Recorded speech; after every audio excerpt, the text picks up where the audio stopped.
मित्रों, कुछ लोग ऐसे होते हैं जिनके मन में गंदे और वासना के विचार उठते रहते हैं।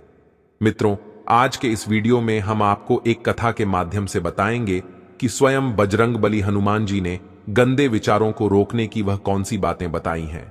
तो चलिए मैं आपको वह कथा सुनाता हूं। नमस्कार दोस्तों, आपका फिर से स्वागत है हमारे YouTube चैनल ज्ञान साधना टीवी पर।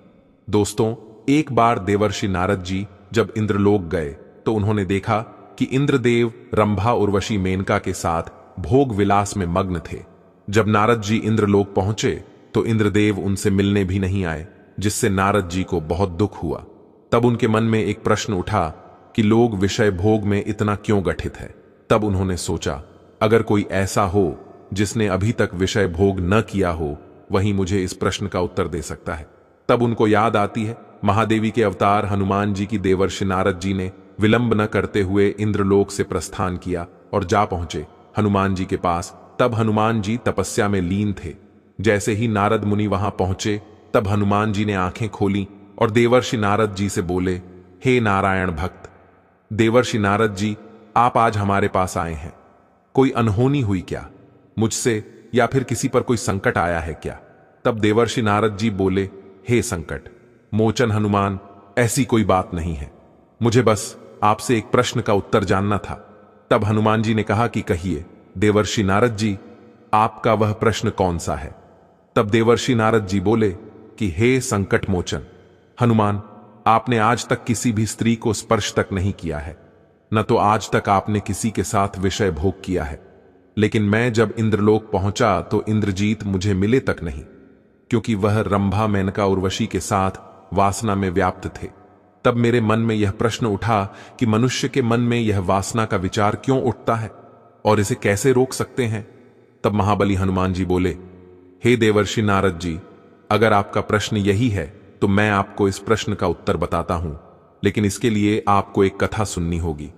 तब देवर्षि नारद जी बोले, ठीक है संकट मोचन हनुमान, मैं उस कथा को पूरे मन और लगन के साथ पूरा अंत तक सुनूंगा और संपूर्ण वैकुंठ लोक में इसका विश्लेषण भी करूंगा। तब हनुमान जी कथा को सुनाना प्रारंभ कहते हैं। दोस्तों, आगे बढ़ने से पहले अगर आप हनुमान जी के भक्त हैं तो सच्ची श्रद्धा से कमेंट में जय हनुमान जरूर लिखें। हनुमान जी आपकी सभी मनोकामनाओं को अवश्य पूर्ण करेंगे। मित्रों, आगे हनुमान जी कथा को सुनाना प्रारंभ कहते हैं और कहते हैं कि एक बार एक युवक एक महाशय के पास आया और महर्षि से बोला कि है गुरु जी, मेरे मन में इतने गंदे विचार क्यों आते हैं? मैं नहीं चाहता कि मेरे मन में गंदे विचार आए, लेकिन फिर भी मेरे मन में हमेशा काम वासना के विचार उठते रहते हैं और मैं इनके बारे में सोच सोचकर बहुत परेशान हो जाता हूं। मेरी ऊर्जा और समय यह सब सोचने में ही नष्ट हो जाती है और इन सब के विचारों की वजह से मैं कभी भी शांत नहीं रह पाता और मैं हमेशा ही स्त्रियों को देखकर मोहित हो जाता हूं। गुरु जी, मैं अपने आप को रोक नहीं पाता। महाबली हनुमान जी ने आगे कहा कि हे देवर्षि नारद जी। वह महर्षि मुस्कुराए और उन्होंने उस युवक से पूछा, क्या तुम्हें पता है यह काम वासना होती क्या है? उस युवक ने उत्तर दिया कि मैं यह तो नहीं जानता कि काम वासना होती क्या है, पर गुरु जी, यह जो भी चीज है बहुत बुरी चीज है। फिर उस महाशय ने उस युवक से कहा कि सबसे पहले तो तुम्हें यह समझना है कि प्राकृतिक रूप से जो भी चीज हमारे अंदर है वह बुरी नहीं है।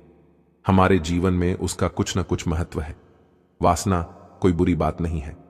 यह तो हमारे मन की एक भावना है जो हमें किसी न किसी चीज की कमी का एहसास करवाती है और फिर हम उस चीज को पाने के लिए उस चीज की तरफ आकर्षित हो जाते हैं।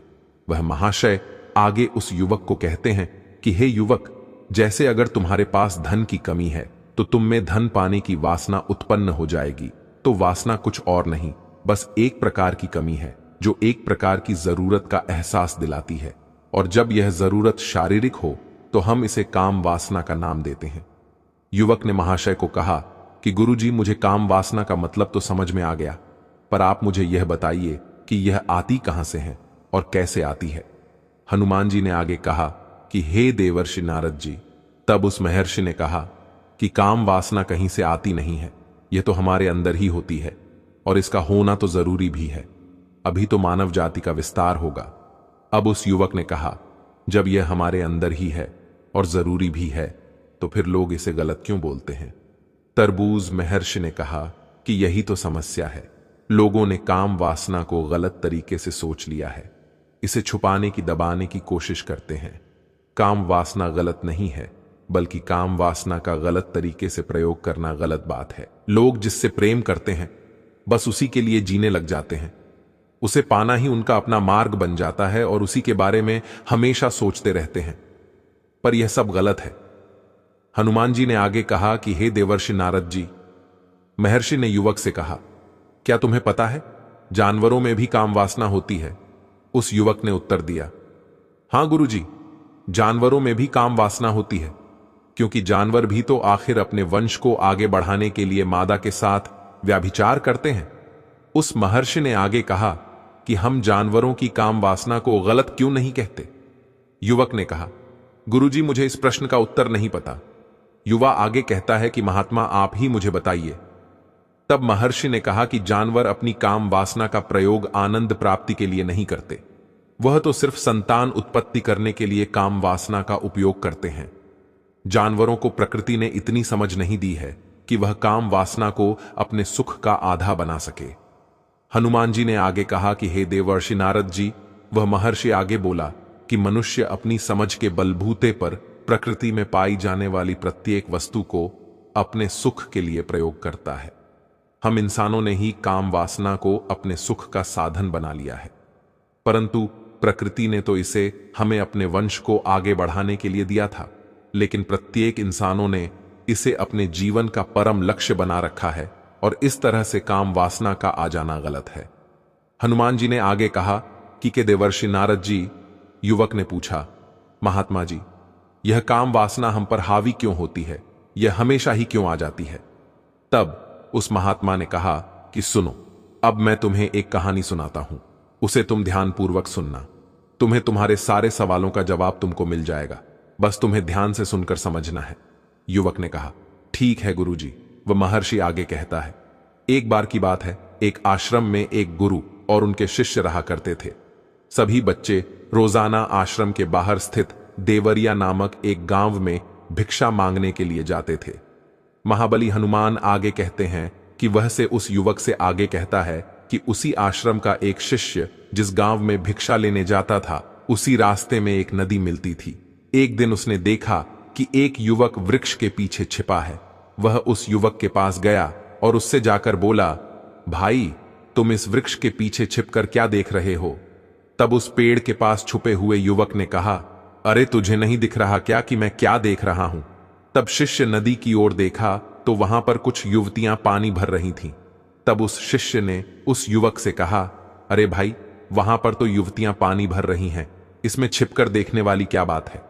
युवक शिष्य की तरफ देखकर कहने लगता है, अरे पागल, तुम्हें दिखाई नहीं दे रहा क्या कि कैसे यह औरतें नदी से पानी निकाल रही हैं? जरा उनकी अदाओं को तो देखो, उनके कोमल शरीर को देखो, उनकी पतली कमर मटके को उठाते समय बलखाती चाल को तो देखो, और उनके बाल उनकी कमर पर कैसे लहरा रहे हैं। मानव सुंदरता बिखरी हो। शिष्य ने फिर नदी की तरफ देखा और इस बार वह इसे देखता ही रहा, परंतु अभी तक उसे तो कुछ भी नजर नहीं आ रहा था और वह बिल्कुल निर्भय था। उसे किसी भी बात का कोई डर नहीं था। लेकिन अब वह छिपके उन युवतियों को देखने लगा, और जब वह छिपकर युवतियों को देख रहा था, तभी वह अचानक अंदर से अपने ही अंतर्मन से कांप गया और उसने कहा कि यह हमें क्या कर रहा हूं? मैं जो कर रहा हूं वह सही नहीं है, मुझे यहां से चले जाना चाहिए। और फिर वह जल्दी से वहां से चला गया। वह आश्रम पहुंच जाता है। महाबली बजरंगबली आगे कहते हैं कि देवर्षि नारद जी, वह जाकर अपने कार्यों में लग गया, लेकिन जो वह आज देखकर आया था, अब भी वही उसकी आंखों के सामने बार बार आ रहा था। उसके मन में वही दृश्य चल रहा था। उसका मन वही सब कुछ देखने के लिए उतावला हो रहा था। उसका किसी भी काम में मन नहीं लग रहा था। सुबह होते ही बहुत जल्दी ही शिक्षा के लिए निकलता है और उस नदी के पास वाले वृक्ष के पास जाता है जहां पर वह युवक पहले से मौजूद रहता था। वह शिष्य भी उसके साथ मिलकर युवतियों को छुप छुप कर देखने लगता है। महर्षि आगे कहते हैं कि अब वह रोज ऐसा करने लगा, लेकिन अब उस शिष्य का मन किसी भी काम में नहीं लगता था। वह हमेशा ही किसी न किसी प्रकार के विचारों में उलझा रहा है था। वह आश्रम के कार्यों को भी ठीक तरीके से नहीं कर पा रहा था। न वह ठीक से सो पा रहा था, न वह ठीक से खाना खा पा रहा था। उसका मन बेचैन रहने लगा था। उसका मन बार बार उन युवतियों के सौंदर्य को देखने के लिए उतावला होता रहता था। जब गुरु उसके गुरु शिक्षा देते थे तब भी उसका मन कहीं और विचारों में खोया रहता था। जब शिष्य का यही रोज रोज का हो गया तो गुरु ने अपने शिष्य की इन हरकतों को भांप लिया था। महाबली हनुमान नारद जी को कथा सुनाते हुए आगे कहते हैं कि एक दिन गुरु ने शिष्य को अपने पास बुलाया और कहा कि आज से मैं भी तुम्हारे साथ भिक्षा मांगने चलूंगा। हम दोनों साथ साथ भिक्षा मांगने चलेंगे। तब शिष्य गुरु को मना करते हुए बोला, नहीं गुरुदेव, आप परेशान क्यों हो रहे हो? मैं अकेला ही ठीक से भिक्षा मांग सकता हूं। गुरु ने शिष्य से कहा कि ठीक है, तुम अकेले ही भिक्षा मांगने जाओ। जैसे ही गुरु जी ने इतनी बात कही, वह शिष्य तुरंत वहां से भिक्षा मांगने के लिए निकल गया। उसके जाने के बाद गुरु भी आश्रम से निकल गए और वह अपने शिष्य का पीछा करने लगे कि वह कहां जाता है, किसे मिलता है। यह सब देखने के लिए उसके पीछे पीछे चलने लगे। कुछ आगे जा आने के बाद गुरु ने देखा कि उनका शिष्य एक युवक के साथ एक वृक्ष के पीछे किसी अपराधी की तरह छिपा हुआ है और छिपकर कुछ देख रहा था। गुरु भी अपने शिष्य के पीछे गए। उन्होंने सोचा कि आखिर उनका शिष्य क्या देख रहा है, जिसे देखने के लिए वह वृक्ष के पीछे अपराधियों की तरह छिपा हुआ है।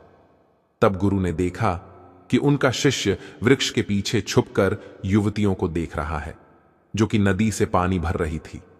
तभी गुरु बोल पड़े कि शिष्य, तुम यह क्या देख रहे हो? अपने गुरु की आवाज सुनकर वशिष्ठ घबराकर विचलित हो गया और उसके पसीने छूटने लगे। वह धीर वीर पुरुष थर थर कांपने लगा, जैसे किसी चोर को चोरी करते समय रंगे हाथों पकड़ लिया गया हो। उसकी हालत खराब हो गई। वह कुछ भी नहीं बोल पा रहा था। वह अपने गुरु से नजर भी नहीं मिला पा रहा था। गुरु ने शिष्य की तरफ देखा और कहा कि हमारा शिष्य तो निर्भय था, उसे तो किसी भी चीज का डर नहीं लगता था, लेकिन यह क्या, तुम तो डर के मारे कांप रहे हो। शिष्य ने गुरु से कहा कि मुझे माफ कर दो गुरु जी, मेरा इसमें कोई दोष नहीं है।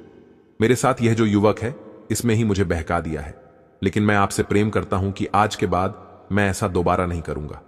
दो गुरु ने शिष्य से कहा कि कोई बात नहीं, पर इस बात का तुम ध्यान रखना कि हम जैसी संगति करते हैं वैसा ही फल हमें प्राप्त होता है। वह महर्षि आगे कहता है कि प्रत्येक साथ रहने वाले मनुष्य विचार हमारे अंदर प्रवेश करते हैं, इसीलिए अच्छी संगति करो जिससे तुम्हारे अच्छे विचारों का प्रवेश हो। फिर गुरु और शिष्य आश्रम लौट आए और फिर से आश्रम के कार्यों पर ध्यान देने लगे। वह जिस रास्ते से पहले जाता था उसने उस रास्ते को त्याग दिया और दूसरे रास्ते से जाने लगा। वह अपने काम को ध्यान से करता, लेकिन धीरे धीरे उसके अंदर क्रोध उत्पन्न हो गया और फिर वह दूसरों पर क्रोध करने लगा और बेचैन रहने लग गया। अब वह सही समय पर भोजन भी नहीं करता था। वह भोजन भी बहुत कम खाता था। एक रात गुरु उस शिष्य के पास आए और उससे बोले कि अब तक तुम कितनी बार अपने वादे से मुकर चुके हो। यह सुनकर शिष्य अपने गुरु के चरणों में गिर गया और रोने लगा। रोते रोते ही उसने गुरु से कहा कि गुरुदेव, मैं कई बार अपना वादा भूला हूं, फिर वादा कर लेता हूं, लेकिन हर बार मैं वादा भुला देता हूं। मेरा मन मेरे नियंत्रण में है ही नहीं। मैं बहुत कोशिश करता हूं कि मैं अपने मन से सारे बुरे विचारों को निकाल दूं, लेकिन मैं चाहकर भी ऐसा नहीं कर पा रहा हूं। फिर गुरु ने शिष्य को कहा कि ठीक है, चलो मेरे साथ। गुरु शिष्य को आश्रम के बगीचे में लेकर गए और शिष्य से कहा कि देखो, यहां पर कुछ नाली बनी हुई है जिससे नदी का पानी इन पौधों तक आ रहा है और यह पानी एक निरंतर बहाव से बह रहा है। क्या तुम इस पानी के बहाव को रोक सकते हो? अब शिष्य ने उत्तर दिया कि हां गुरुजी, मैं इस भाव को रोक सकता हूं। फिर शिष्य ने मिट्टी उठाकर उस नाली में डाल दी। वह पानी कुछ देर के लिए रुक गया और फिर कुछ समय बाद मिट्टी के ऊपर से पानी बहने लगा। गुरु ने शिष्य से कहा, अरे ये क्या, ये तो पानी रुका ही नहीं। फिर शिष्य ने कुछ मिट्टी और पत्थर उठाकर उस नाली में डाल दिए, जिससे कुछ समय के लिए पानी रुक गया, लेकिन फिर उस पत्थर के ऊपर से फिर पानी बहने लगा। उसके बाद गुरुजी ने कहा कि अरे ये क्या हुआ, पानी तो फिर से बह गया। तुम तो बोल रहे थे कि तुम इसे रोक दोगे, क्या तुम इसे रोक नहीं सकते? तब शिष्य ने कहा कोई बात नहीं गुरुदेव, मैं अभी इस पानी को आपको रोक के दिखाता हूं। वह फिर से एक भारी सा पत्थर लेकर आया और उसे नाली पर डाल दिया और पानी का बहाव रुक गया। वह शिष्य ने गुरुजी से कहा कि देखा गुरुदेव, मैंने कहा था ना कि मैं पानी को रोक दूंगा। मैंने पानी को रोक दिखाया, आपकी बात मैंने पूरी कर दी। उसके बाद गुरुजी मुस्कुराए और बोले, अच्छा जरा ध्यान से देखो कि पानी रुका है, वह तो पीछे की नाली से अगल बगल बह रहा है। और ध्यान से देखो, इस पत्थर के आगे भी आ गया और यह पानी अपना रास्ता बदलकर फिर से आगे की तरफ बह जाएगा। और फिर कुछ देर बाद ऐसा ही हुआ। तब गुरुजी ने शिष्य को समझाया कि तुम्हारे साथ भी तो ऐसा ही चल रहा है। तुम बार बार प्रयास कर रहे हो, पर हर बार तुम्हारा प्रयास टूटा रहा है और यह हमेशा टूटता ही रहेगा। तुम कितना भी मिट्टी पत्थर रख लो, लेकिन पानी तो अपना रास्ता बना ही लेगा। यह सब देखकर शिष्य ने गुरु से कहा कि हे गुरुदेव, क्या आपके पास कोई तरीका नहीं है जिससे मैं गंदे विचारों को रोक सकूं और यह मेरे मन में ना आए? गुरुजी शिष्य को एक नदी के पास ले गए जहां से उस बगीचे में पानी आ रहा था। गुरु ने शिष्य से कहा, वह पानी इसी नदी से जा रहा है। अगर हम यहीं से उस रास्ते को बंद कर दें जहां से पानी बगीचे में जा रहा है। तब शिष्य बोला, मैं इस पानी को यहीं से बंद कर देता हूं, तब आगे की नाली में पानी जाएगा ही नहीं। फिर शिष्य ने नदी से जाने वाले रास्ते में बहुत मेहनत करके पत्थर और मिट्टी डाल डाल के बंद कर दिया और गुरुजी से बोला कि गुरुदेव, मैंने पानी को बंद कर दिया है, अब यह पानी बगीचे में जाएगा ही नहीं।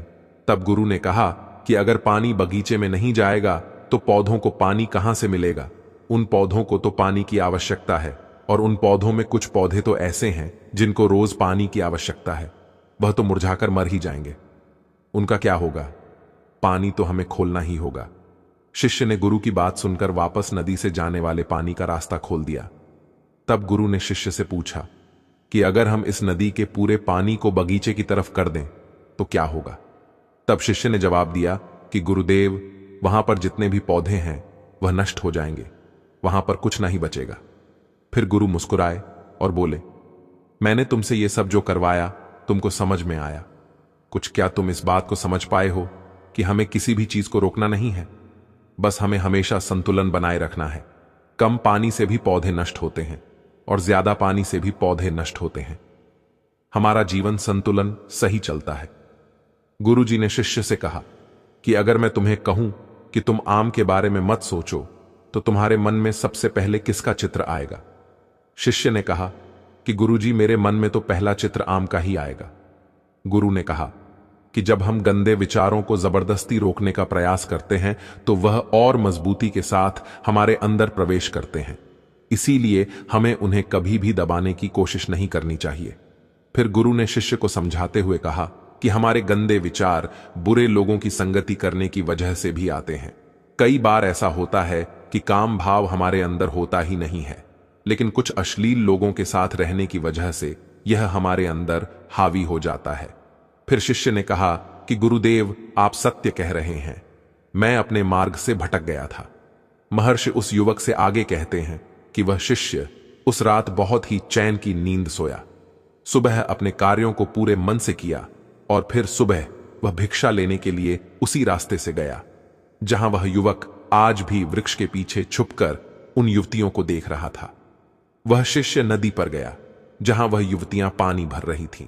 उसने उनसे पानी मांगा। उनमें से एक ने उसे पानी पिलाया और उस शिष्य ने उनके चरण छुए शिष्य को उन्होंने आशीर्वाद दिया कि तुम्हारा कल्याण हो। उसका मन सकारात्मक ऊर्जा से भर गया। उसके चेहरे पर मुस्कान आ गई थी, जैसे उस शिष्य को कुछ खोया हुआ वापस मिल गया हो। वह वापस अपने रास्ते से जाने लगा।